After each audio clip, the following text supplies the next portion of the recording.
Imagine controlling half the world's gold supply, yet your descendants would become some of the poorest people on Earth. Welcome to perhaps history's greatest economic paradox, the story of Mali, where golden rivers flowed through the hands of emperors who could literally crash entire economies by being too generous.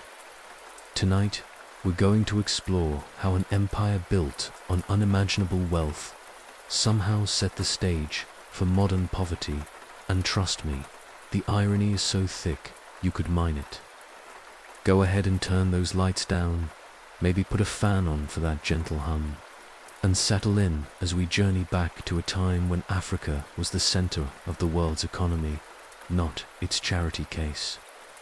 This is going to be a long, winding journey through golden sands and forgotten empires, so get comfortable. Picture this. You wake up before dawn in the sweltering heat of 13th century Mali, and your job for the day is to extract the world's most precious metal from the ground using nothing but your bare hands.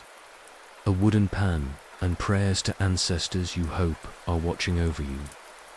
Welcome to the life of a Malian gold miner, where you're simultaneously at the heart of global commerce and trapped in back-breaking labor that will likely kill you before you see 40. Your day begins in darkness, around 4 in the morning, when the temperature might mercifully drop to a mere 90 degrees. You stumble from your small mud brick dwelling, one room shared with your extended family, including your wife, 3 children, elderly parents, and probably a few cousins who've nowhere else to go.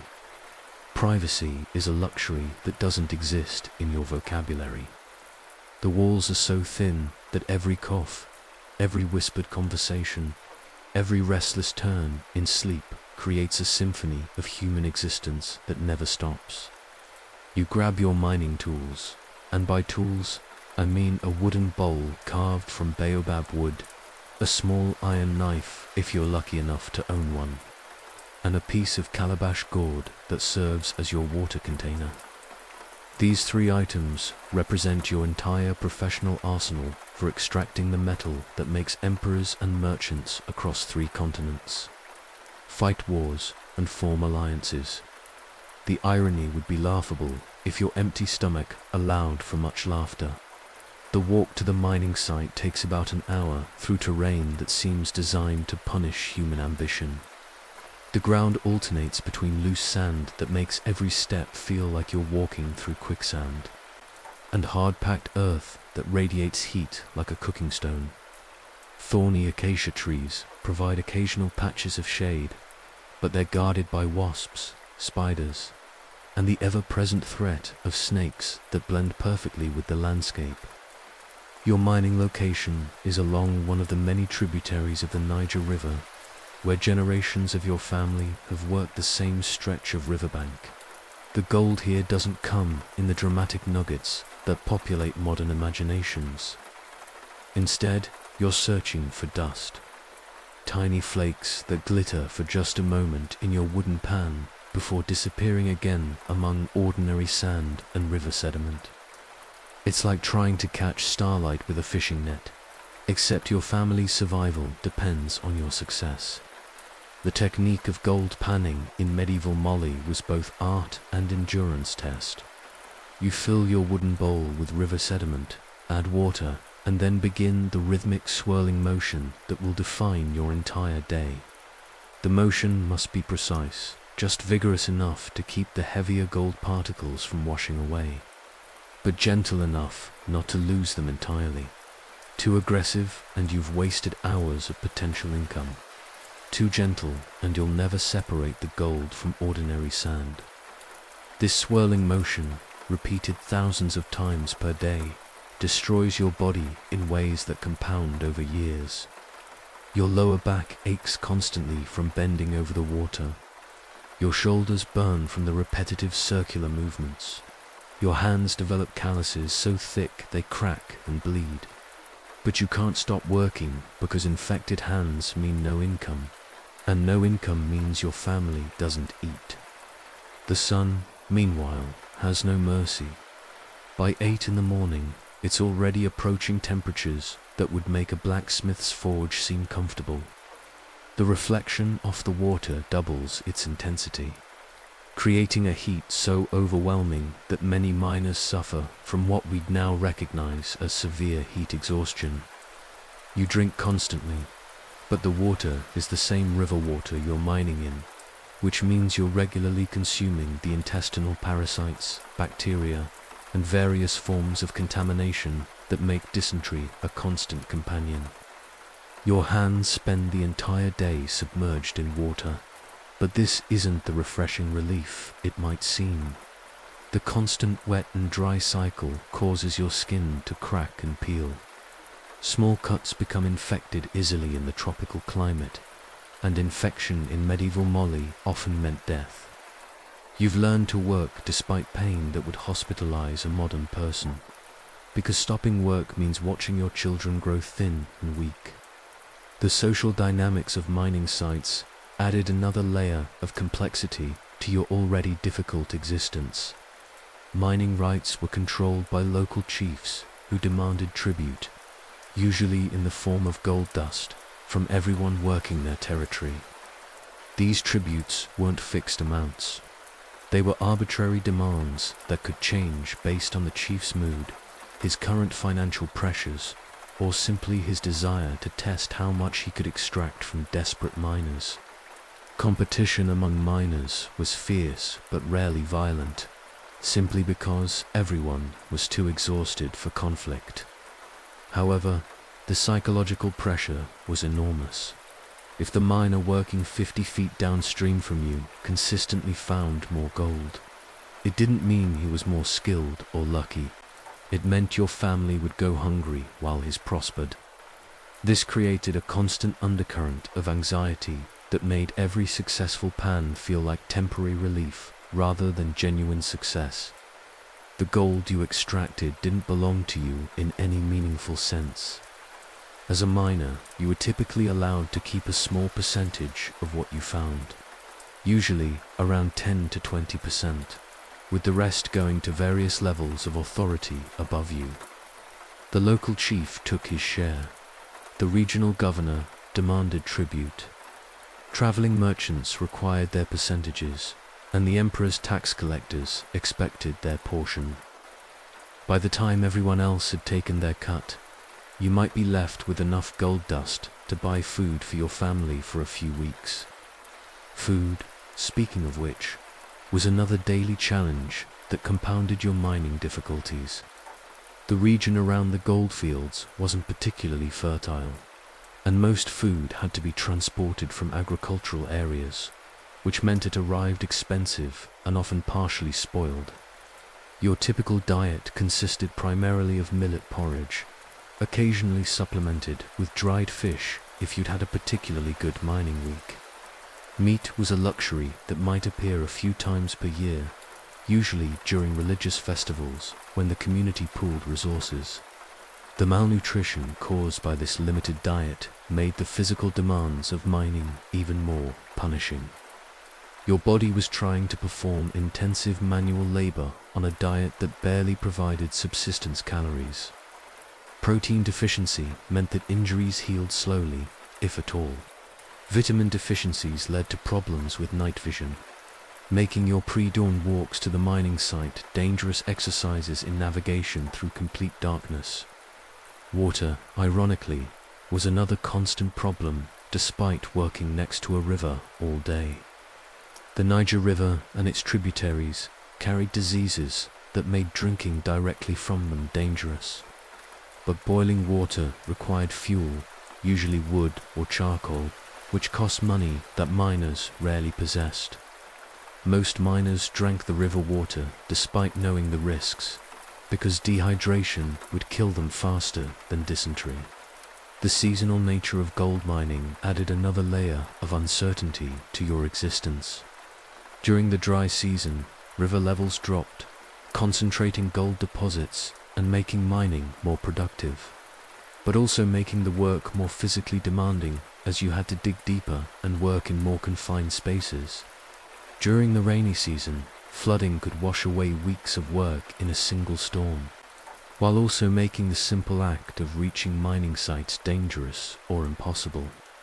Your tools, primitive as they were, represented significant financial investments that you could rarely afford to replace.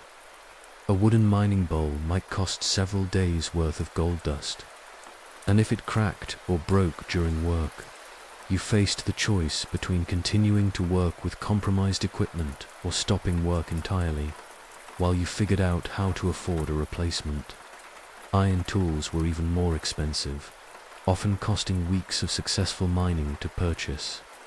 The psychological toll of this existence was perhaps worse than the physical hardships. You worked in one of the world's richest regions, extracting the metal that made Mali's emperors legendary for their wealth. Yet you lived in poverty that made survival a daily uncertainty. Every grain of gold dust you placed in a merchant's scales represented wealth that would travel across the Sahara to fund wars, build palaces, and support the luxury of people who would never know your name or acknowledge your existence. Disease was your constant companion in ways that modern people struggle to comprehend. Malaria, carried by mosquitoes that bred in the same river waters where you worked, caused recurring fevers that made work impossible for days at a time. Bilharzia contracted through skin contact with contaminated water, caused chronic pain and bloody urine that gradually weakened your body over years. Various forms of dysentery meant that digestive problems were so common that having a solid bowel movement was noteworthy. The social isolation of mining life created its own form of suffering. Mining sites were typically far from established communities, and miners often lived in temporary camps that offered little in terms of social structure or community support. Families were separated for months at a time as men worked the mines, while women maintained homes in more permanent settlements. Children grew up with absent fathers, who they associated primarily with exhaustion and the lingering smell of river water and sweat. Before we continue exploring the harsh realities of mining life in medieval Mali, let's take a moment to check in with our community. Where are you listening from tonight? And what time is it where you are? I always find it fascinating to think about our little community scattered across time zones, all gathered here in this corner of the internet to explore these forgotten stories together. If you're truly enjoying these explorations into boring history, please consider hitting that like button and subscribing, but only if you genuinely find value in these journeys through time. We're building something special here, based on authentic interest, rather than empty metrics. And definitely let me know in the comments what historical topic you'd like us to explore next, or just check in and say hello. You're an important part of our growing community, and your engagement helps shape the stories we tell. Thank you for being part of our little corner of the internet, for your continued support, and for joining me on these meandering paths through history's forgotten corners. Your presence makes this work meaningful.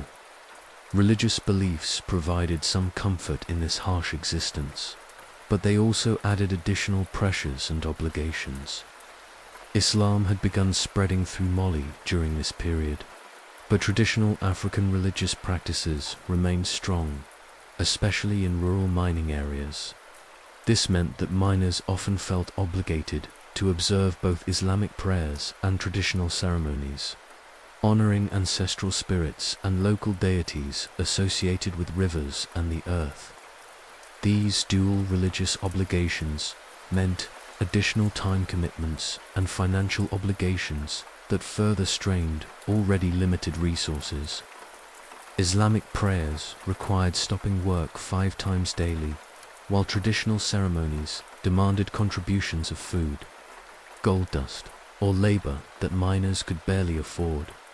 However, failing to observe either religious tradition could result in social ostracism or, according to local beliefs, supernatural punishment that would affect mining success.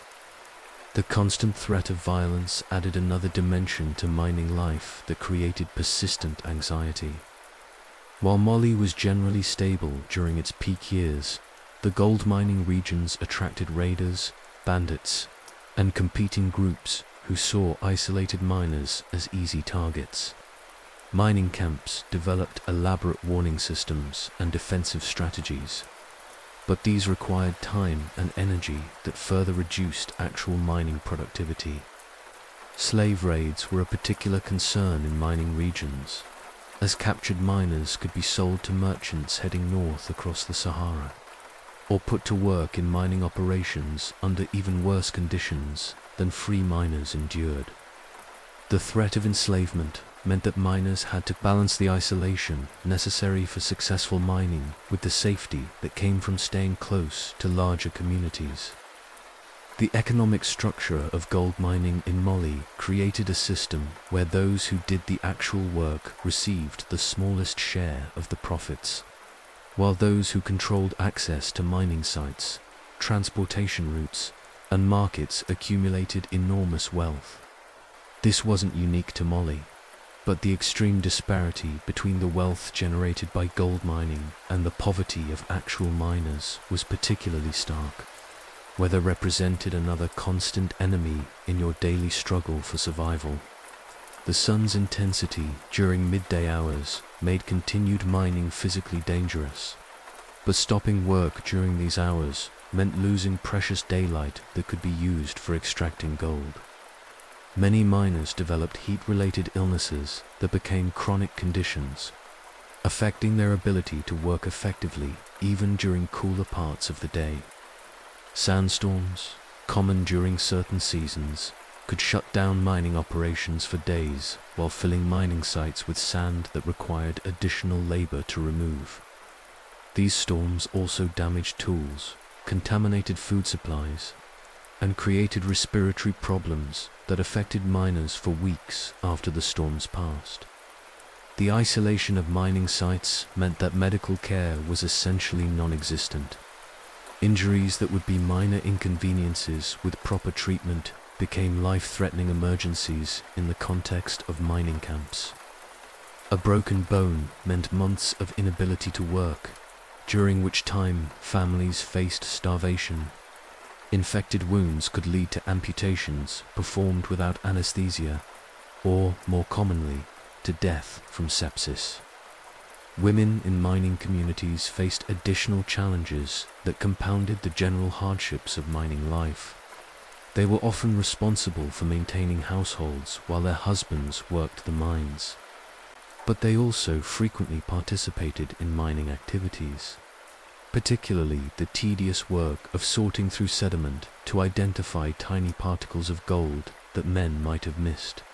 Pregnancy and childbirth in mining communities were particularly dangerous.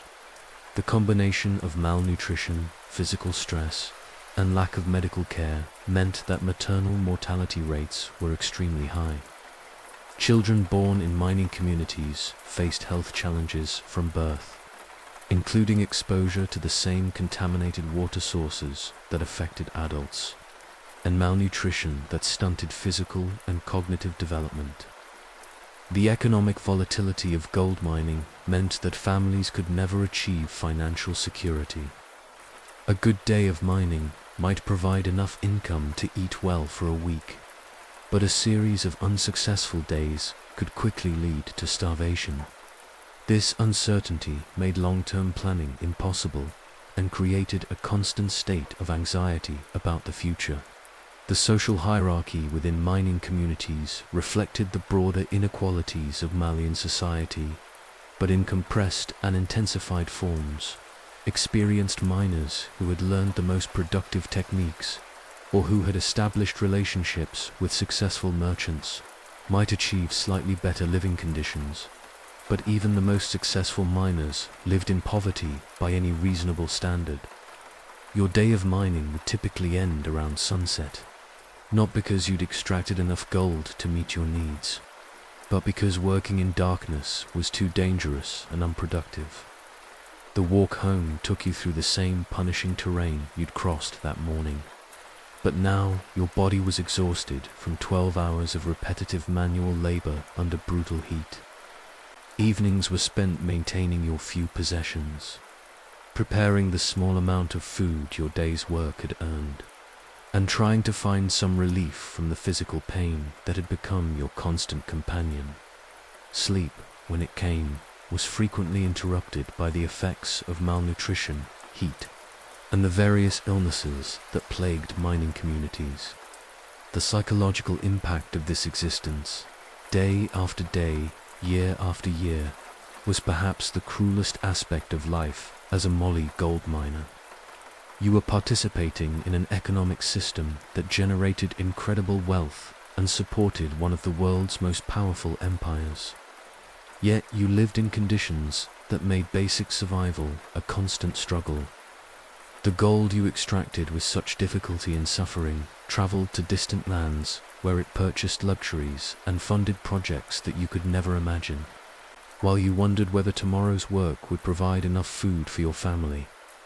This was your reality as a gold miner in medieval Mali, extracting the wealth that made an empire legendary, while living in poverty that would define your existence from birth to death. The irony of your situation was lost on you, not because you lacked intelligence, but because immediate survival demanded all your attention and energy. The broader historical significance of your labor, the way your daily struggle contributed to global commerce and political power, these were luxuries of perspective that only came with the security you would never possess. Tomorrow, you would wake again before dawn, grab your wooden bowl and iron knife, and walk again through the heat to spend another day extracting particles of wealth from river sand. Because this was not just your job, it was your entire world, and the world offered no alternatives for people born into your circumstances. The rise and fall of Mansa Musa, the man who broke Cairo's economy. The year was 1324, and the markets of Cairo were about to witness something that would be talked about for generations. A man was approaching the city with a caravan so laden with gold that it would literally crash the Egyptian economy for over a decade. His name was Mansa Musa, and he was about to become the most famous African ruler in medieval history, not through conquest or diplomacy, but through an act of religious devotion so extravagant that it redefined what the world thought wealth could look like. But Mansa Musa's story doesn't begin with golden camels and international economic disruption. It begins in the political chaos of 13th century Mali, where succession to the throne was as likely to be decided by assassination as by bloodline, and where a young prince would have to navigate deadly court politics just to survive long enough to rule. Musa came to power around 1312, though the exact circumstances of his ascension remain shrouded in the kind of palace intrigue that defined medieval African kingdoms, his predecessor. Mansa Abubakar Douar had become obsessed with maritime exploration, convinced that the Atlantic Ocean could be crossed to reach new lands. Abu Bakr had sent expedition after expedition into the Atlantic, each one disappearing without trace, each failure only strengthening his determination to solve what he saw as the ocean's greatest puzzle. The final expedition was to be different. Abu Bakr decided to lead it personally, leaving Musa as regent with instructions to rule only temporarily until the emperor's triumphant return with news of new lands and new sources of wealth. Abu Bakr loaded 2,000 boats with men, supplies, and enough gold to establish trading posts in whatever lands they might discover. The flotilla sailed west from the West African coast and, like all the expeditions before it, vanished completely into the Atlantic's vast expanse. Months passed, then years, with no word from the missing emperor. Musa found himself in the delicate position of ruling an empire while technically serving as a temporary regent for a man who was almost certainly dead, but whose death could not be officially acknowledged without proof. This political limbo could have destroyed a less skilled politician. But Musa used the uncertainty to gradually consolidate power, winning over key military leaders and court officials who came to see him not as a placeholder, but as Mali's legitimate ruler. The transition from regent to emperor required Musa to demonstrate that he possessed not just political skill, but the divine approval that medieval African societies expected from their rulers.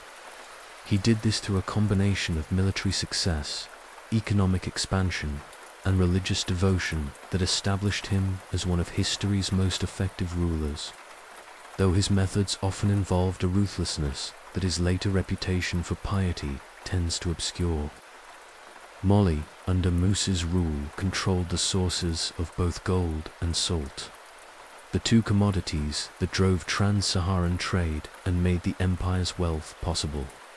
But controlling these resources required constant military pressure to prevent local communities from trading directly with northern merchants.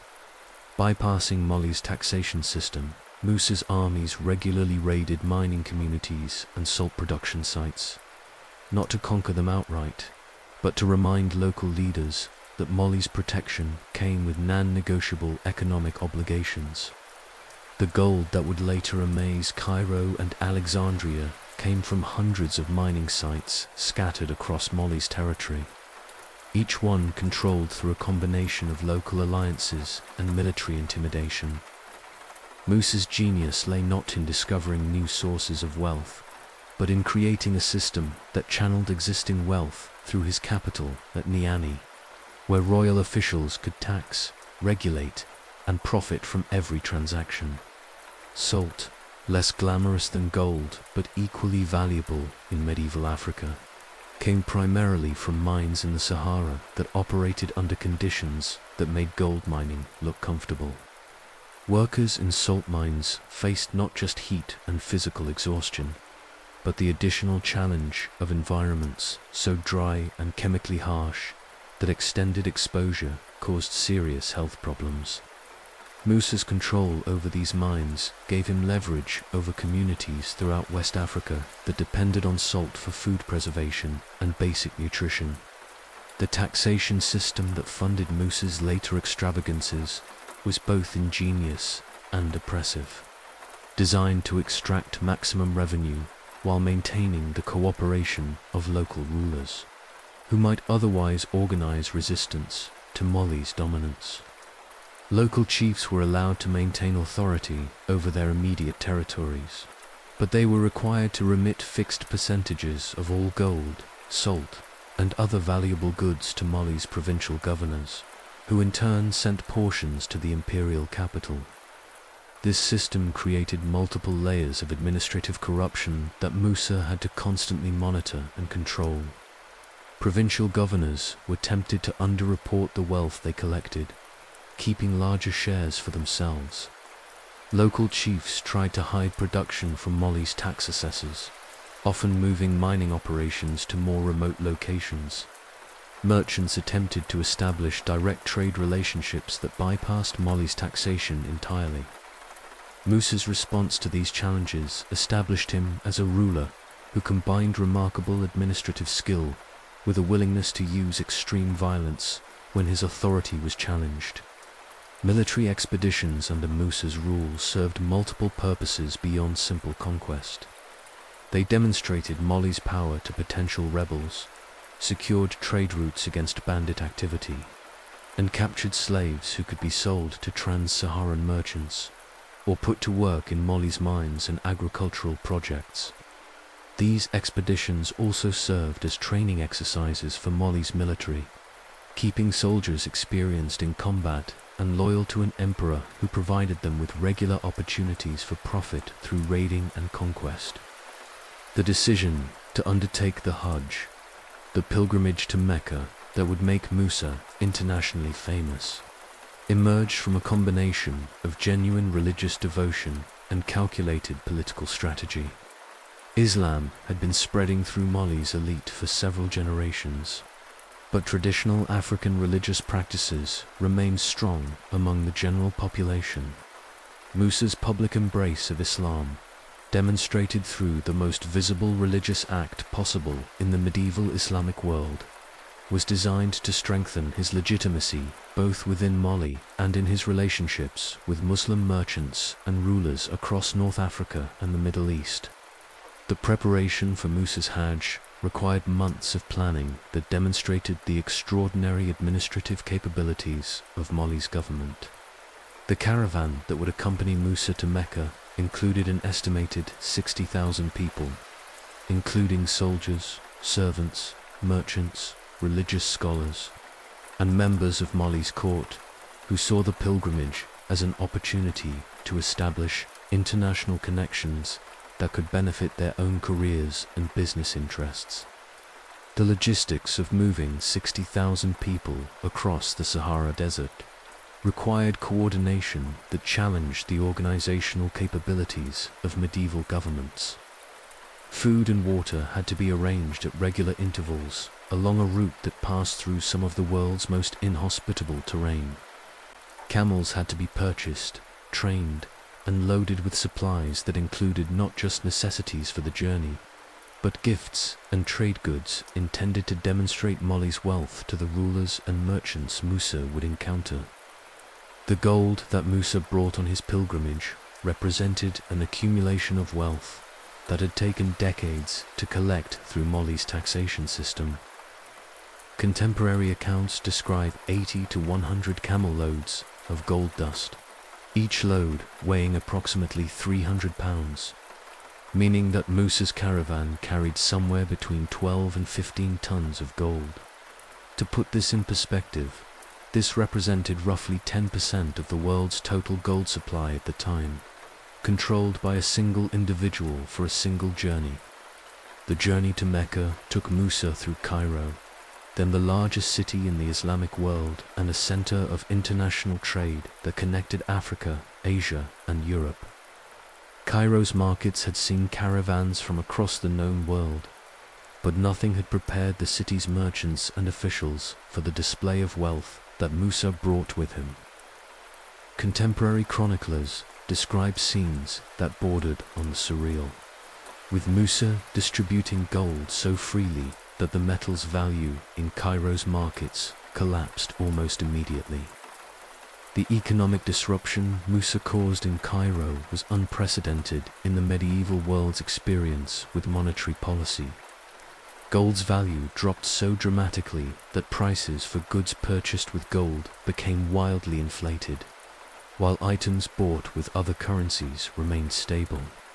This created a temporary economic chaos that benefited some merchants while destroying others, depending on how their wealth was stored and what currencies they typically used in their business dealings.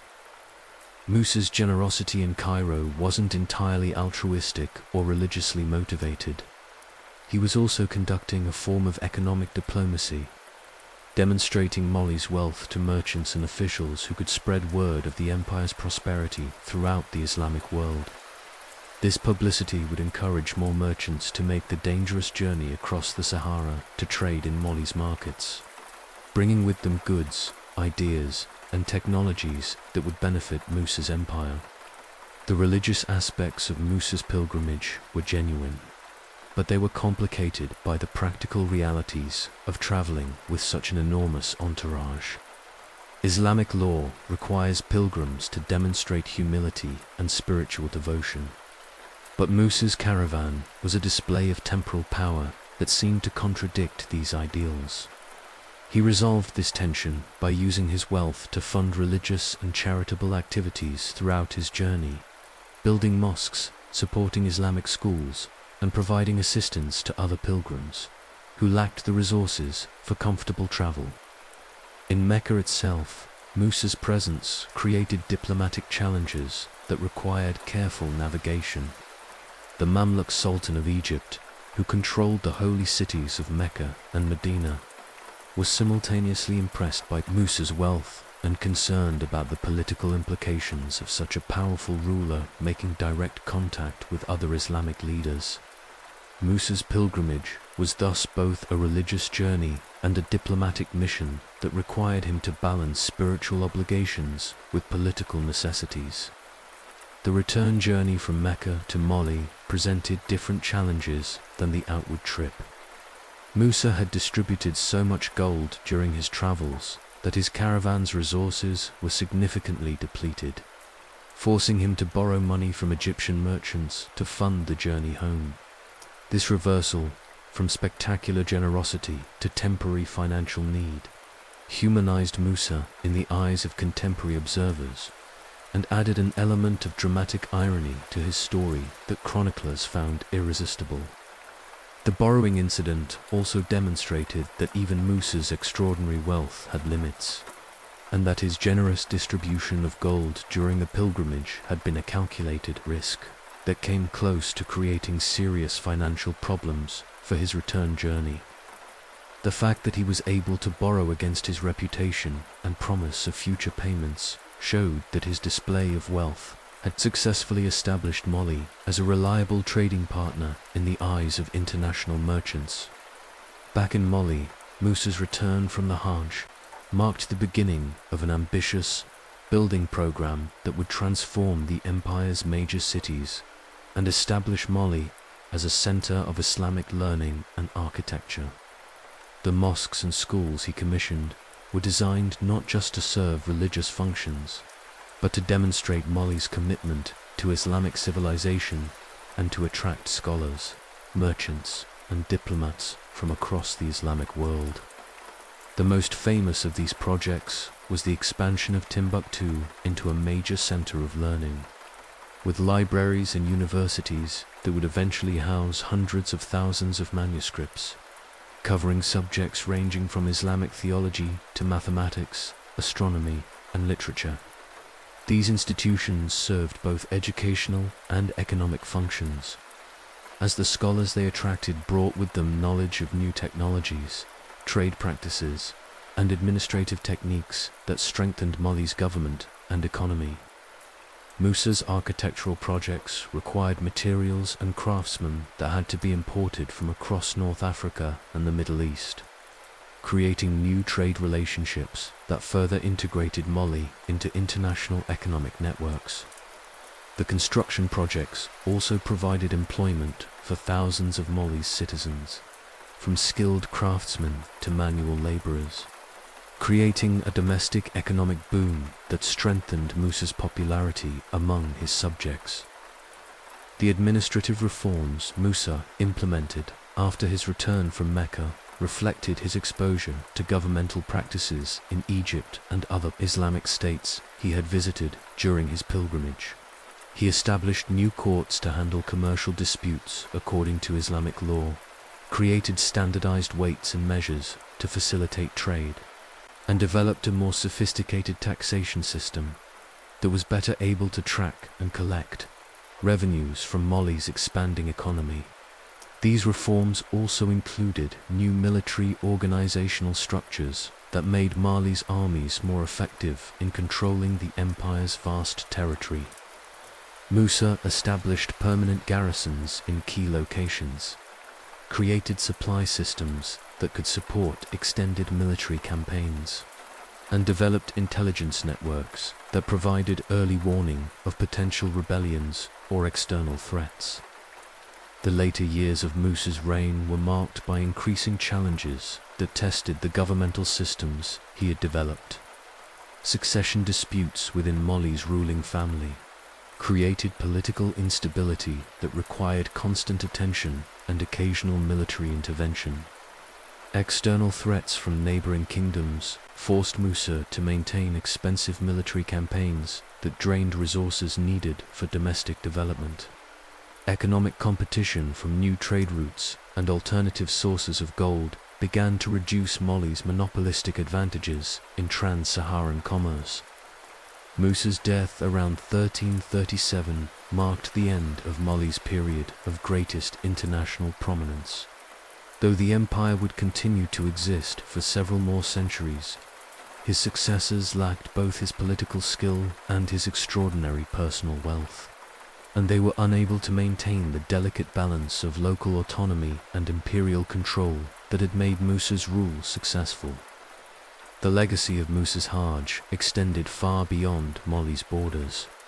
fundamentally changing how medieval Europeans and Middle Easterners thought about Africa and its potential for wealth and political power. European maps began showing Mali as a major political entity, often depicting Musa as a crowned king holding a nugget of gold. These cartographic representations helped establish Africa's place in medieval geographic knowledge and contributed to the later European interest in direct trade with African kingdoms. The economic disruption Musa caused in Cairo became a legendary story that was retold throughout the Islamic world for generations, serving as both entertainment and economic education about the dangers of monetary instability. The story also became a cautionary tale about the unpredictable effects of extraordinary wealth and the ways that individual actions can have consequences that extend far beyond their original intentions. Modern historians studying Musa's reign have come to see him as one of the most effective medieval rulers, comparable to his European contemporaries in terms of administrative skill and political achievement, but operating in a very different cultural and economic context. His ability to maintain control over such a vast and diverse territory, while simultaneously engaging in international diplomacy and religious leadership, demonstrates capabilities that challenge many assumptions about medieval African political development. The ultimate irony of Musa's story lies in the contrast between his international fame and the subsequent obscurity of the empire he ruled. While Musa became one of the most recognizable figures in medieval history, Mali itself faded from international attention as new trade routes and political changes shifted global economic patterns away from trans-Saharan commerce. The wealth that had made Musa's pilgrimage possible eventually declined, but the memory of his extraordinary display of riches continued to influence how outsiders viewed Africa for centuries to come. Mansa Musa died as he had lived, surrounded by wealth that exceeded the imagination of most medieval rulers, but also burdened by the responsibilities and challenges that came with controlling such vast resources and territory. His story remains one of history's most dramatic examples of how individual leadership, extraordinary circumstances, and pure chance can combine to create events that reshape international understanding and leave permanent marks on the historical record. The lost capital of Niani, Africa's greatest archaeological mystery.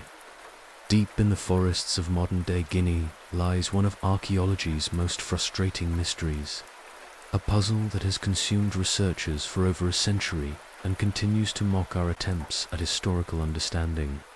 Somewhere beneath the thick vegetation and red laterite soil of the upper Niger River region, the remains of Niani are waiting to be discovered. Niani, the legendary capital of the Mali Empire, a city that once rivaled Paris and London in size and importance, has simply vanished from the archaeological record as completely as if it never existed at all. This isn't just any missing city. We're talking about the administrative heart of medieval Africa's greatest empire. The place where Mansa Musa stored his legendary wealth, where trade routes from across the Sahara converged, and where diplomatic missions from Europe and the Middle East came to negotiate with one of the world's most powerful rulers. Yet today, despite decades of intensive searching using everything from ground-penetrating radar to satellite imagery, archaeologists cannot definitively say where Niani once stood. The mystery becomes even more perplexing when you consider what we do know about Niani from historical sources. Arab chroniclers who visited or heard detailed accounts of the city described it in terms that suggested a major urban center with elaborate palaces, extensive markets, residential districts housing tens of thousands of people, and defensive works that protected the empire's most valuable treasures. Al-Umari, writing in the 14th century, described Niani as a city where the emperor's palace alone covered several acres and housed hundreds of court officials, servants, and guards. Ibn Battuta, the famous medieval traveler, who actually visited Mali during Mansa Sulayman's reign in the 1350s, provided eyewitness accounts of a city that functioned as the political and economic center of West Africa.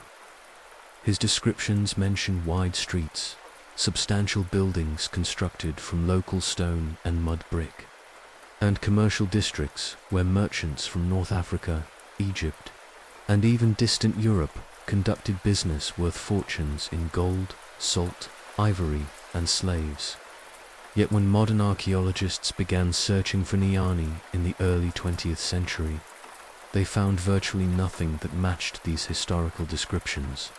The first systematic archaeological surveys of the region identified numerous small settlement sites, many containing pottery fragments and other artifacts that clearly dated to the Mali Empire period. But none showed evidence of the large-scale urban development that historical sources attributed to Niani. This discrepancy between historical description and archaeological reality has created one of the most contentious debates in African archaeology. Some researchers argue that the historical sources exaggerated Niani's size and importance, perhaps influenced by the desire to tell dramatic stories about exotic African wealth.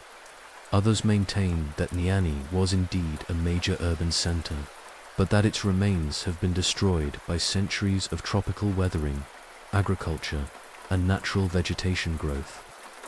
The environmental challenges facing archaeologists in the Niani search area are unlike those encountered in most other regions where major archaeological discoveries have been made. The upper Niger River Valley experiences intense tropical rainfall during the wet season, followed by months of drought that create extreme cycles of erosion and sedimentation. These conditions are particularly destructive to mud brick architecture, the primary building material available in medieval Mali. Mud brick, when properly maintained, can create durable structures that last for centuries. The Great Mosque, also in Mali, demonstrates how sophisticated mud brick architecture can survive for hundreds of years with regular maintenance and repair. However, when mud brick buildings are abandoned, they deteriorate with shocking rapidity in tropical conditions.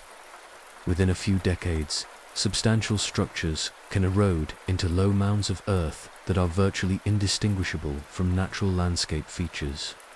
This rapid deterioration of abandoned mud brick structures creates a particular problem for archaeologists searching for Niani, because it means that even major buildings might have left very subtle traces in the archaeological record. Traditional archaeological techniques, which rely on identifying changes in soil color, texture, and artifact distribution, may not be sensitive enough to detect the remains of mud brick architecture that has been weathering for 6 or 7 centuries. The search for Niani has been further complicated by the oral traditions of local communities, which provide conflicting information about the city's location. Different ethnic groups in the region maintain traditions that place Niani in different locations, sometimes separated by dozens of miles.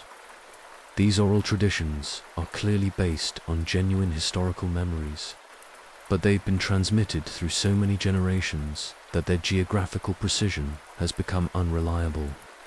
Some oral traditions describe Niani as having been located on an island in the Niger River, which would explain why archaeological surveys of the surrounding landscape have failed to locate major ruins. Islands in tropical rivers are particularly susceptible to erosion and sedimentation changes that can completely alter or destroy archaeological sites over the course of centuries. If Niani was indeed built on a river island, its remains might now be underwater, buried under river sediment, or completely eroded away. Other traditions place Niani on high ground overlooking the Niger River Valley, suggesting a defensive location that would have provided strategic advantages, but might also have made the site more susceptible to erosion. Highland locations in tropical regions often experience severe soil erosion, particularly when vegetation cover is disturbed by human activity or climate change. Archaeological remains in such locations can be scattered across wide areas by erosion, making them extremely difficult to identify and interpret. The political dimensions of the Niani search have added another layer of complexity to an already challenging archaeological problem. The modern countries of Mali, Guinea, and Senegal all have potential claims to hosting the remains of Niani, and each nation has obvious political and economic incentives to be recognized as the location of medieval Africa's most famous capital city. This competition has sometimes led to poorly coordinated research efforts and reluctance to share information that might support another country's claims. International archaeological missions working in the region must navigate not only the technical challenges of locating a lost city, but also the diplomatic sensitivities of working in politically contested areas. Research permits, funding arrangements, and publication rights all become complicated when the potential discovery could have significant implications for national prestige and tourism revenue. Recent technological advances have opened new possibilities for the Niani search, but they've also revealed the limitations of even the most sophisticated archaeological techniques when applied to sites in tropical environments. Satellite imagery can identify subtle changes in vegetation patterns that sometimes indicate buried archaeological features. But in densely forested regions like the Upper Niger Valley, vegetation patterns are influenced by so many factors that archaeological features can be impossible to distinguish from natural variations. Ground-penetrating radar, which has been successful in locating buried structures at archaeological sites in drier climates, faces significant challenges in tropical soils with high moisture content and complex mineral compositions. The laterite soils common in the Niani search area contain iron compounds that interfere with radar signals, making it difficult to identify buried features with confidence. Magnetometry, another geophysical technique used to identify buried archaeological features, has shown some promise in the Niani region. But interpreting magnetometry data in areas with complex geological conditions requires extensive ground truthing through excavation. This creates a circular problem. Archaeologists need excavation data to interpret geophysical surveys, but they need geophysical surveys to guide excavation efforts efficiently. The few excavations that have been conducted in potential Niani locations have yielded tantalizing but inconclusive results. Archaeological sites throughout the region contain pottery, metalwork, and other artifacts that clearly demonstrate intensive occupation during the Mali Empire period. But none have produced evidence of the large-scale public architecture or elite residential areas that would be expected at an imperial capital. This absence of monumental architecture presents archaeologists with a fundamental interpretive challenge. Either Niani was a very different kind of capital city than historical sources suggest, built primarily with perishable materials that have left few archaeological traces, or the city's remains are located in areas that haven't yet been systematically investigated, or the historical sources themselves are misleading about Niani's physical characteristics. Some researchers have begun to question whether the European and Middle Eastern concept of a capital city, with monumental stone architecture and clearly defined administrative districts, is appropriate for understanding how political centers functioned in medieval West Africa. African urban centers may have been organized according to different principles that emphasized flexibility, portability, and integration with surrounding rural areas, rather than the kind of permanent monumentality that characterizes capital cities in other parts of the medieval world. This possibility suggests that Niani might have functioned more like a seasonal gathering place or administrative center that could be moved when political or economic conditions required, rather than a permanent city with fixed architecture. Such a center might still have been impressive to medieval visitors, who would have encountered it during periods of maximum activity, when thousands of people had gathered for political, commercial, or ceremonial purposes. If Niani was indeed a more flexible and temporary kind of capital, it would help explain why archaeological evidence of the city has been so difficult to identify.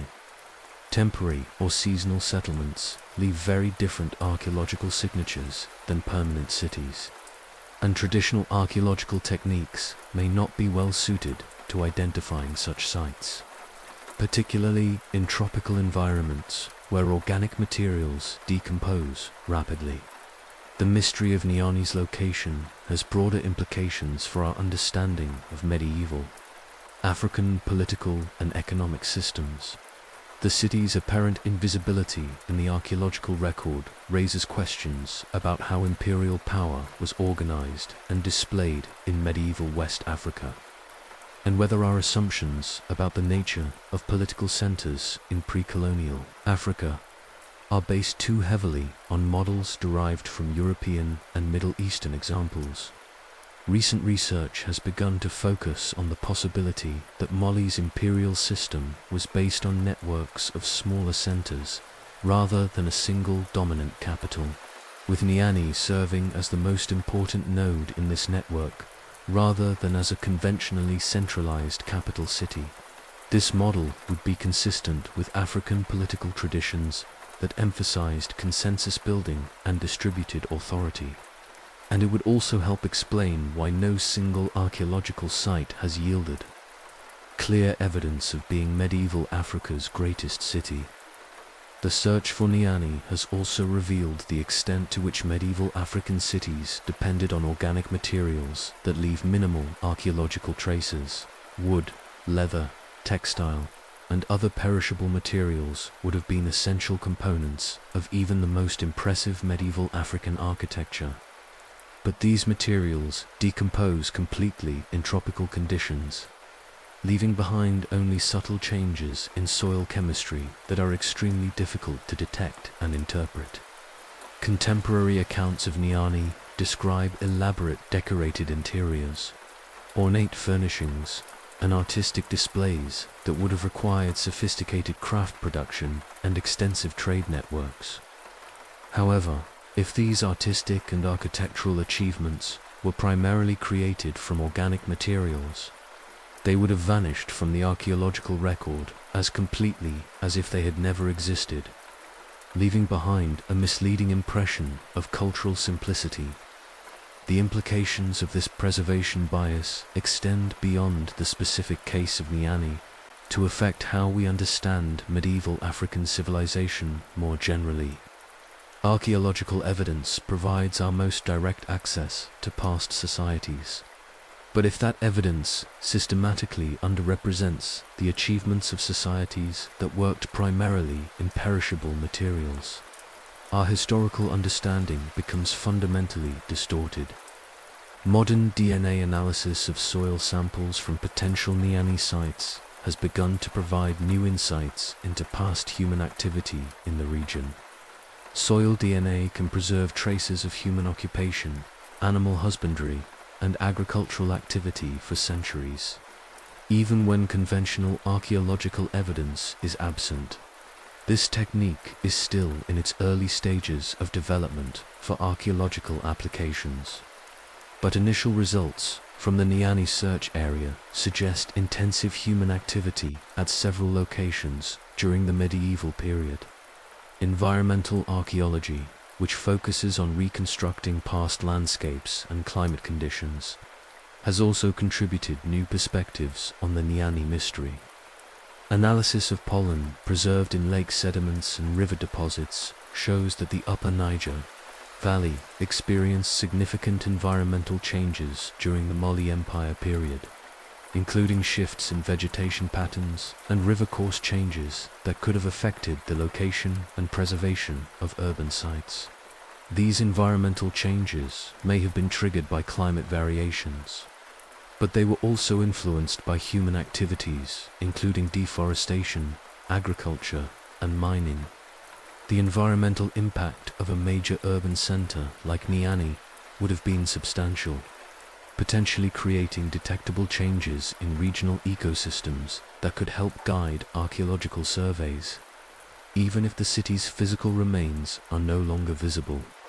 The mystery of Niani continues to attract researchers from around the world, drawn by the combination of historical significance and archaeological challenge that the lost city represents. Each new technological development, from improved satellite imagery to more sensitive geophysical instruments, raises hopes that Niani's location will finally be definitively identified. But so far, the city continues to elude discovery. The search for Niani has become more than just an archaeological project. It has evolved into a test case for our ability to understand medieval African civilization through material evidence. The city's continued invisibility forces archaeologists to confront the limitations of their methods and assumptions, while also highlighting the remarkable achievements of societies that created powerful and sophisticated political systems without leaving behind the kind of monumental architecture that typically marks great civilizations in the archaeological record.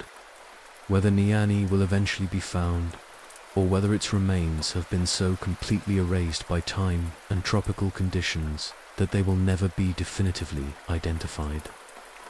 The search for Mali's lost capital continues to reshape our understanding of medieval African history and the complex relationship between historical memory and archaeological evidence. The mystery endures somewhere beneath the forests of Guinea, waiting for the right combination of technology, luck, and interpretive insight to finally reveal the secrets of Africa's greatest lost city. Life in the Golden Courts. The elite who lived like gods while their empire crumbled. Picture yourself not as a dust-covered miner scraping gold from river sediment, but as a member of Mali's royal court, where your morning routine involves servants presenting you with choices between silk robes, imported from China, and cotton garments woven with gold thread by the empire's finest craftsmen. This was life at the pinnacle of medieval Mali's social hierarchy, where the wealth extracted from those suffering miners we met earlier was transformed into a lifestyle so extravagant that it would have made European royalty weep with envy. Your day begins not with the pre-dawn scramble of a miner, but whenever you choose to wake, usually around mid-morning when the palace courtyards have been swept clean, the fountains filled with fresh water, and the day's first meals prepared by cooks who have spent hours creating dishes that combine local ingredients with spices and techniques imported from across the known world. Your bedroom, one of perhaps 20 rooms in your personal compound within the larger palace complex, is furnished with carpets from North Africa, cushions stuffed with silk, and wooden furniture inlaid with ivory and precious metals. The contrast with the miners' existence couldn't be more stark.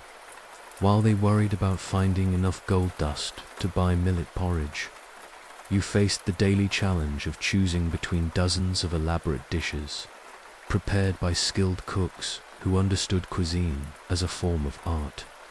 Breakfast might include honey-sweetened porridge made from imported wheat, fresh fish prepared with complex spice mixtures, fruits preserved in sugar, and beverages that ranged from fermented grain drinks to imported wine that had traveled across the Sahara specifically for your consumption. Your clothing represented wealth that exceeded the annual income of entire mining communities. The silk robes that served as casual daily wear for Mali's elite cost more than a miner could earn in several years of successful work. These garments weren't simply expensive. They were artistic achievements that demonstrated the technical skill of textile workers and the international reach of Mali's trade networks. The gold thread woven into court robes wasn't decorative accident. It was literal gold, beaten into thin strips and incorporated into fabric patterns that caught and reflected light in ways designed to emphasize the wearer's wealth and status. The jewelry worn by Mali's court elite represented concentrations of wealth that would have been incomprehensible to the miners who extracted the raw materials. A single bracelet might contain more gold than a mining family would see in their entire lifetimes, worked by skilled craftsmen into designs that reflected both local artistic traditions and international influences, brought by merchants and diplomats from across the medieval world. Your daily schedule was structured around leisure activities that would have seemed like impossible luxuries to the common people who supported your lifestyle. Morning hours might be spent in educational pursuits, learning to read Arabic script, studying Islamic theology, or receiving instruction in mathematics and astronomy from scholars attracted to Mali's court by the promise of generous patronage. These educational opportunities weren't just personal enrichment. They were essential preparations for the diplomatic and administrative responsibilities that came with elite status. The palace complex where you lived functioned as a small city unto itself, housing hundreds of people whose entire purpose was supporting the comfort and convenience of Mali's ruling class. Servants, guards, cooks, craftsmen, entertainers, religious advisors, and administrative officials created a complex social ecosystem that insulated the elite from any direct contact with the harsh realities of life in medieval Africa. This isolation wasn't accidental. It was a carefully maintained system, designed to preserve the mystique and authority that justified the empire's extreme social inequalities. Mali's rulers understood that their power depended partly on their subjects. Belief that the royal family possessed almost divine qualities that justified their control over the empire's wealth. Maintaining this illusion required keeping the elite physically separated from common people and surrounding them with displays of wealth and luxury that reinforced their apparent superiority. Your meals were elaborate social and political events that served multiple functions beyond simple nutrition. Dining in Mali's court involved complex protocols that reinforced social hierarchies, while also providing opportunities for political networking and diplomatic communication. The seating arrangements at court meals reflected current political alliances and rivalries, with subtle changes in position or service indicating shifts in status that could affect an individual's access to power and resources. The food itself was designed to demonstrate Mali's international connections and sophisticated culture. Dishes incorporated spices from India, cooking techniques learned from North African traders, and presentation styles influenced by Islamic court traditions. The variety and complexity of court cuisine stood in deliberate contrast to the simple, repetitive diet of common people, emphasizing the cultural and social distance between rulers and subjects. Entertainment at the court level involved professional performers whose skills had been developed through years of training supported by royal patronage. Musicians played instruments imported from across Africa and the Middle East, creating musical programs that combined local traditions with international influences. Storytellers preserved and elaborated historical narratives that celebrated Mali's achievements and legitimized the current ruling dynasty's authority. These entertainment programs weren't simple distractions. They served important political and cultural functions by creating shared narratives that helped unify Mali's diverse populations around common symbols and stories.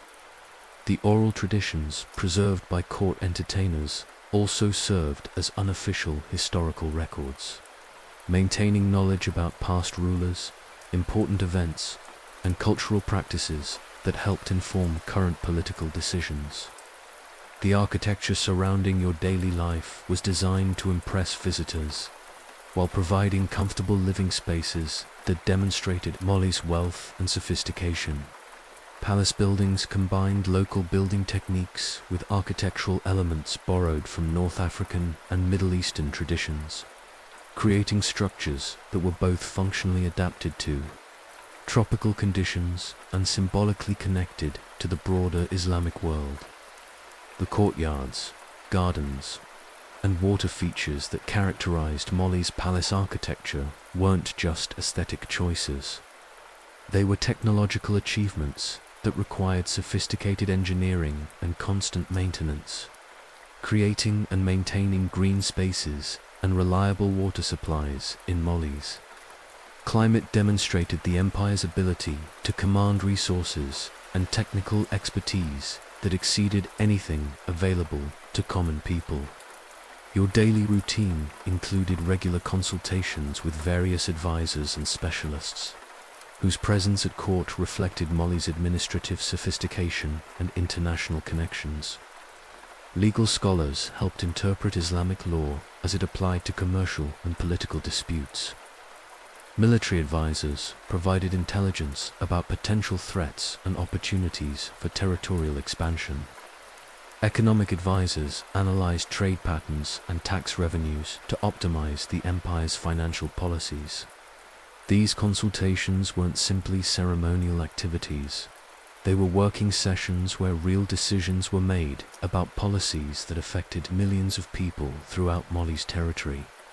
The quality of these decisions depended partly on the advisors' expertise, but also on their access to accurate information about conditions throughout the empire.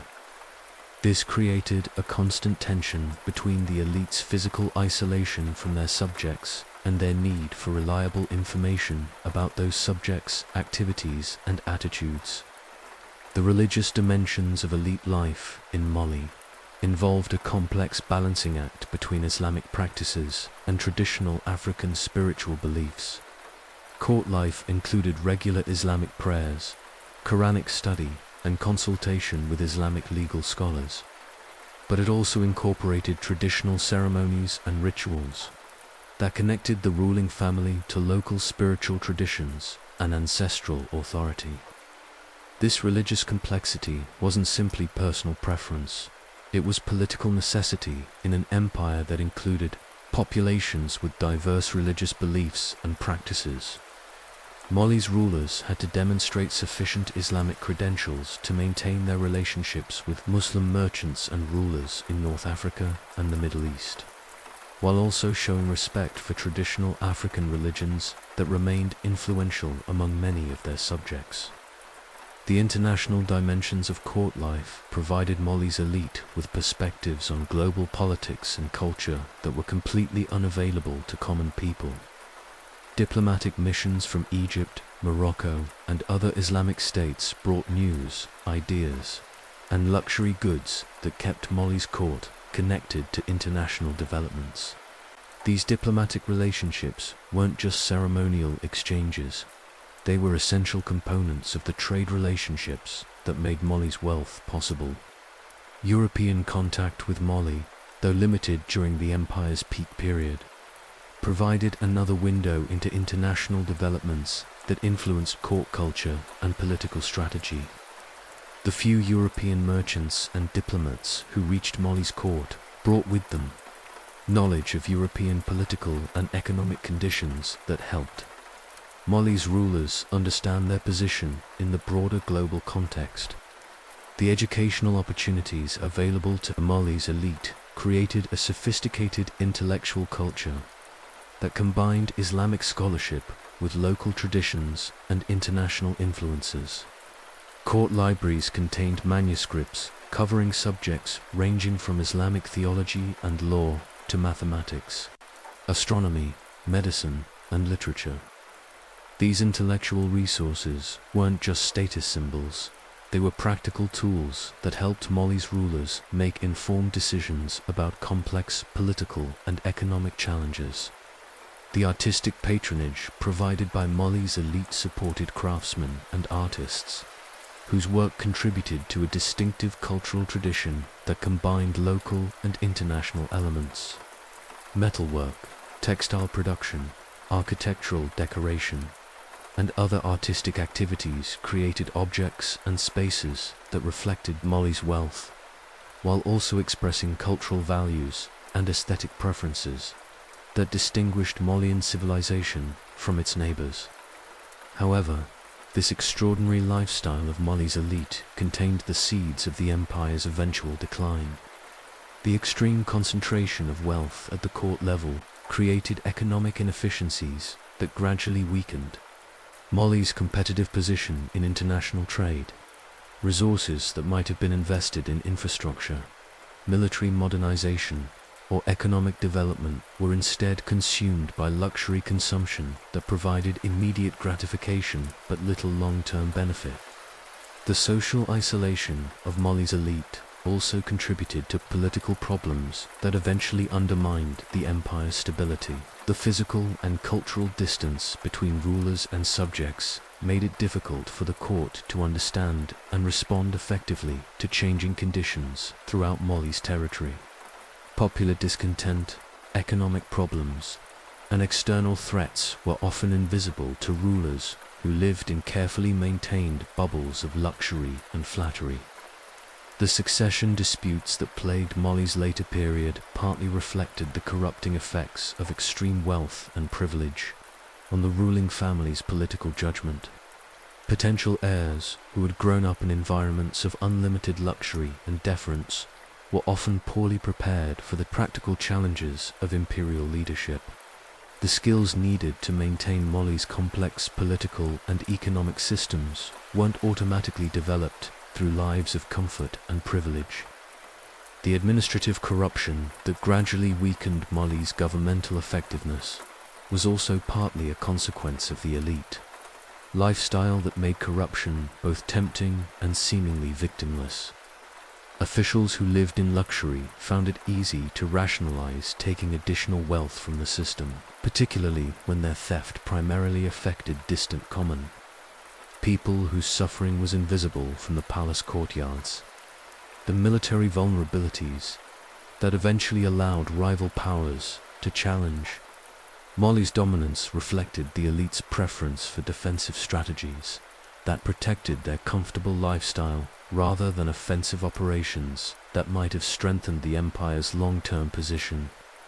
The costs and risks of military expansion seemed less attractive to rulers who already possessed extraordinary wealth and comfort than they had to earlier generations, who were still building the empire's foundations. As external pressures increased and internal problems multiplied, Mali's elite found themselves trapped by the very lifestyle that had once symbolized their success. The system that had provided them with unprecedented luxury had also made them dependent on that luxury, unable to adapt to changing circumstances that required sacrifice, flexibility, and direct engagement with harsh realities. The final irony of Mali's elite lifestyle was that its very magnificence contributed to the empire's historical visibility while also hastening its decline. The spectacular displays of wealth that impressed foreign visitors and chroniclers, creating the historical records that preserve Mali's memory, also represented economic waste that weakened the empire's foundations and made it vulnerable to more efficiently organized rivals. The merchants and diplomats who carried news of Mali's golden courts to distant lands also carried information about the empire's wealth that attracted raiders, conquerors, and competitors who saw Mali's riches as opportunities for their own advancement. The very success of Mali's elite in creating impressive displays of luxury made the empire a target for external predators who correctly calculated that such wealth could be seized and redirected to serve their own purposes. Today, in the regions where Mali's golden courts once dazzled visitors from across the medieval world, poverty and political instability remind us that extraordinary wealth, no matter how spectacular, provides no guarantee of lasting prosperity or political stability. The descendants of the miners who extracted Mali's gold remain among the world's poorest people, while the palaces and treasuries that once housed unimaginable luxury have crumbled into dust and memory. The story of Mali's elite serves as both historical fascination and contemporary, warning about the relationship between extreme inequality and political sustainability. The empire that once controlled half the world's gold supply ultimately fell apart, partly because the benefits of that wealth were so unevenly distributed that the system became economically inefficient and politically unsustainable. And so we reach the end of our journey through the golden paradox of medieval Mali, from the back-breaking suffering of the miners who extracted the wealth, through the legendary generosity of Mansa Musa that crashed economies, past the mysterious disappearance of the great capital, Niani, and finally to the glittering courts where elite luxury coexisted with imperial decline. The story of Mali reminds us that wealth and poverty, power and suffering often exist side by side in ways that create profound ironies and lasting consequences. The gold that made Mali legendary eventually became a curse that trapped the region in cycles of exploitation and instability that continue to this day. The empire that once stood at the center of global commerce became peripheral to world affairs, remembered mainly through the fragments of stories, preserved by foreign chroniclers and the elusive traces that archaeologists continue to seek in West African forests. Perhaps the most haunting lesson from Mali's history is how quickly extraordinary achievements can disappear, leaving behind only mysteries and cautionary tales about the fragility of human accomplishment. The civilization that created Timbuktu's libraries, supported international trade networks, and impressed medieval visitors with its sophistication vanished so completely that its greatest city cannot even be found by modern archaeologists. Thank you for joining me on this exploration of Mali's golden age and tragic decline. If you found value in this deep exploration of forgotten history, please consider liking this video and subscribing to our channel. Your support helps us continue creating these lengthy journeys through history's overlooked corners and forgotten civilizations. I'd love to hear your thoughts in the comments about what aspects of Mali's story surprised you most, or what other historical mysteries and civilizations you'd like us to explore in future videos. Your suggestions help shape our content and connect us with fellow travelers through history's winding paths.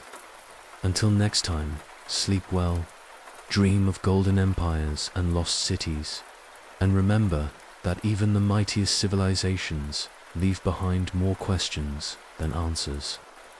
The past continues to surprise us, challenge our assumptions, and remind us that human history is far stranger and more complex than we usually imagine.